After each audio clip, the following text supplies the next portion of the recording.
विवाह के अवसर पर जो शिक्षा दी है वह आदर्श और परंपरा से भिन्न है। समाज में स्त्रियों के लिए जो दोहरे मापदंड तय किए गए हैं उन्हें आदर्श व जिम्मेदारियों का नाम देकर स्त्रियों से सदैव उस पर खरा उतरने की अपेक्षा की जाती रही है। उसे कोमल कहकर अबला व कमजोर साबित किया जाता है। कोमलता के गौरव में कमजोरी का उपहास छिपा रहता है। लड़की जैसा न दिखाई देने में इसी आदर्शीकरण का प्रतीकार है। माँ अपनी बेटी को ऐसे बनावटी आदर्शों से प्रभावित न होने की सलाह दे रही है। माँ बेटी से भावनात्मक रूप से जुड़ी होती है, सबसे निकट होती है तथा उसके सुख दुख की साथी होती है। अतः बेटी उसके लिए अंतिम पूंजी के समान है। इस कविता में कोरी भावुकता नहीं बल्कि एक माँ के संचित अनुभवों की पीड़ा की प्रामाणिक अभिव्यक्ति है। बच्चों, आज जो पाठ हम पढ़ने जा रहे हैं ऋतुराज जी द्वारा लिखा गया है कन्यादान। बच्चों, ये पाठ है जिसमें माँ अपनी बेटी को सीख दे रही है। हर माँ अपनी बेटी को सीख देती है, विवाह के अवसर पर शिक्षा देती है। ये जो शिक्षा दे रही है ना बच्चों, ये बिल्कुल परंपरा से भिन्न है, आदर्श से भिन्न है। तो पढ़ना शुरू करते हैं हम लोग। कन्यादान बहुत ही बेहतरीन चैप्टर है बच्चों, बहुत ही अच्छा चैप्टर है। ध्यान से सुनिए। कितना प्रामाणिक था उसका दुख, लड़की को दान में देते वक्त जैसे वही उसकी अंतिम पूंजी हो। माँ के लिए कहा है कवि ने कि प्रामाणिक, सच्चा, वास्तविक। माँ का दुख कितना वास्तविक था जब वो बच्ची की शादी कर रही थी, अपनी बेटी का दान दे रही थी। ऐसा लग रहा था जैसे वह माँ की अंतिम पूंजी है। बच्चों, माँ और बेटी का संबंध बड़ा ही निराला है। माँ अपने जीवन का सुख दुख, गोपनीय बातें, विश्वसनीयता जो माँ और बेटी के मध्य होती है वो कहीं और नहीं मिलती। तो यहाँ माँ जब अपनी बेटी का दान दे रही है तो उसको ऐसा लग रहा है कि उसके जीवन में अब सब कुछ सूना हो जाएगा। बेटी के जाने के साथ उसका जीवन जो है उसमें खालीपन आ जाएगा। माँ चिंतित भी है। क्यों चिंतित है? लड़की अभी सयानी नहीं थी, अभी इतनी भोली सरल थी कि उसे सुख का आभास तो होता था लेकिन दुख बांचना नहीं आता था। माँ क्यों चिंतित है? कि बेटी बहुत भोली भाली है, बहुत सरल है, बिल्कुल सयानी नहीं है। सयानी नहीं है का अर्थ है वह दुनिया, अभी उसमें दुनियादारी नहीं है, अभी वो चीज़ों को समझती नहीं है। क्यों? क्योंकि माता पिता के घर में उसने सिर्फ सुख ही देखा है, तो उसे सिर्फ सुख का ही आभास है। दुख बांचना नहीं आता था। दुख बांचने का अर्थ क्या है? कि उसको जीवन में आगे आने वाले दुखों की समझ ही नहीं थी। क्योंकि वो क्या सोच रही थी? पाठिका थी वह धुंधले प्रकाश की, कुछ तुकों और कुछ लयबद्ध पंक्तियों की। अभी उसकी शादी होने वाली है तो वो सिर्फ इतना जान रही है, उसकी उम्र कम है, वो भोली है, वो बस इतना समझ रही है कि शादी होगी, मैं दूसरे परिवार में जाऊंगी, लोग मेरी सुंदरता पर मुग्ध होंगे, मुझे प्यार मिलेगा, पति का साथ मिलेगा, गहने कपड़े, शादी का उत्सव होगा, माहौल होगा। वो ये नहीं समझ पा रही है कि शादी के बाद उसकी जो जिम्मेदारियां शुरू होंगी वो उसे ठीक से निभा पाएगी या नहीं। कहने का अर्थ है कि उसे सिर्फ अभी सुखमय पक्ष का ही अनुभव हो रहा था, वो सब चीज अच्छा अच्छा ही देख रही है। इसीलिए उसकी माँ थोड़ी चिंतित है अपनी बेटी के भोलेपन के कारण। दूसरे पैराग्राफ में आते हैं। माँ ने कहा, पानी में झांक कर अपने चेहरे पर मत रीझना।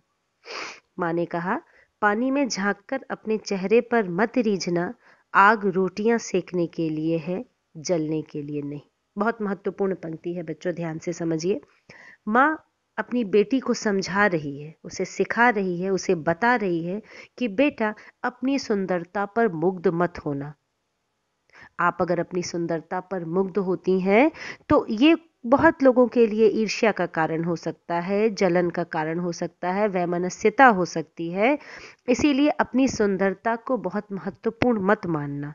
और आग रोटियां सेकने के लिए है, जलने के लिए नहीं। और आग में सिर्फ रोटी सेकी जाती है, बेटी, जीवन में कभी भी निराश हो, हताश हो, तुम्हारा आत्मविश्वास डगमगा जाए, फिर भी कभी भी आत्महत्या के बारे में मत सोचना। बच्चों, यहाँ पर ये एक प्रहार है समाज की उस कुरीति पर जिसे हम दहेज कहते हैं।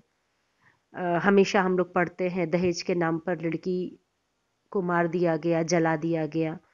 तो यहाँ पर माँ ने बेटी को दृढ़ता के साथ खड़े होने की सलाह दी है।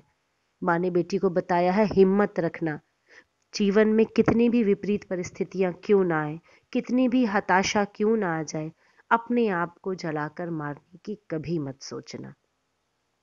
वस्त्र और आभूषण शाब्दिक भ्रमों की तरह बंधन है स्त्री जीवन के। आपको आप वस्त्र और आभूषण ये बेड़ियां हैं, ये हथकड़ियां हैं जो आपको लोग देते हैं, पहनाते हैं। बेटा, आप उसमें नहीं आना, आप उसमें मत फंसना, उस बंधन में मत जाना, क्योंकि वस्त्र और आभूषण ये आपको आगे बढ़ने से रोकेंगे। इसके प्रति लोभ, इसके प्रति ममता, इसके प्रति लालच आपको जीवन में आगे नहीं बढ़ने देगा। और बहुत इंपॉर्टेंट लाइन, बहुत महत्वपूर्ण पंक्ति, माँ ने कहा लड़की होना पर लड़की जैसा दिखाई मत देना। माँ ने कहा कि तुम लड़की हो और लड़की के नैसर्गिक गुण क्या है? त्याग, ममता, प्यार। लेकिन ये गुण रखते हुए अगर तुम ये सोचोगी कि तुम परावलंबी हो, तुम दुर्बल हो, तुम अबला हो, अन्याय सहना तुम्हारा भाग्य है, तुम्हारी नियति है, तो ऐसा कभी मत सोचना। तुम सहनशील जरूर होना, लेकिन अपने स्वाभिमान के साथ समझौता मत करना। ध्यान से समझो बच्चों, माँ ने कहा तुम सहनशील होना, लेकिन स्वाभिमान के साथ कभी भी समझौता मत करना। बच्चों, पाठ समझ में आया? इस पाठ में एक माँ अपनी बेटी को परंपरा से इतर, परंपरा से भिन्न सीखें देती हुई नजर आती है। माँ क्या सीख देती है कि बेटी इस वस्त्र और आभूषण के शाब्दिक भ्रमों में मत पड़ना, ये स्त्री जीवन को बांधने का काम करते हैं।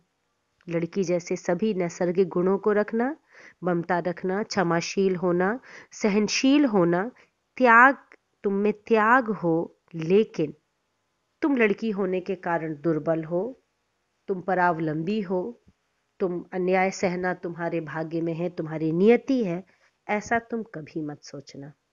लड़की के सारे गुणों को रखते हुए तुम अपने स्वाभिमान को कभी मत भूलना। बच्चों, ये पाठ जो है हमें बताता है, हमें समझाता है, उस नारी के महत्व को बताता है जिस नारी को हम पूजते हैं। हम दुर्गा, हम काली, हम शक्ति की पूजा करते हैं, हम शक्ति के उपासक हैं, लेकिन आप देखें कि समाज में किस तरह नारी का शोषण होता है, कभी दहेज के नाम पर, या बहुत तरह की कुरीतियां जो हमारे समाज में है। तो यहाँ पर लेखक ने अपनी लेखनी के माध्यम से महिला सशक्तिकरण की ओर बल दिया है। उन्होंने बताया है कि स्त्री सामर्थ्यवान है, स्त्री सबला है और स्त्री हर चुनौती का दृढ़ता से सामना कर सकती है। उसमें आत्मबल है, उसमें आत्मविश्वास है। और इस पूरे पाठ में माँ ने भी इसी तरह अपनी बेटी को शिक्षा दी है। तो बच्चों, ये पाठ आपको समझ में आ गया होगा, मैं उम्मीद करती हूँ। इसमें बहुत इम्पॉर्टेंट क्वेश्चन है जो कि आपके बोर्ड एग्जाम में पूछा जा सकता है कि माँ ने बेटी को क्या क्या सीख दी। कम से कम 4 सीख आप मेंशन करेंगे, 2 नंबर का प्रश्न आएगा। और भाव स्पष्ट करें, आग रोटियां सेकने के लिए है, जलने के लिए नहीं। इस तरह के प्रश्न आ सकते हैं इसमें। या कन्यादान पाठ का केंद्रीय भाव अपने शब्दों में लिखिए, या उसमें निहित संदेश या उद्देश्य पर प्रकाश डालिए। इस तरह के प्रश्न आ सकते हैं।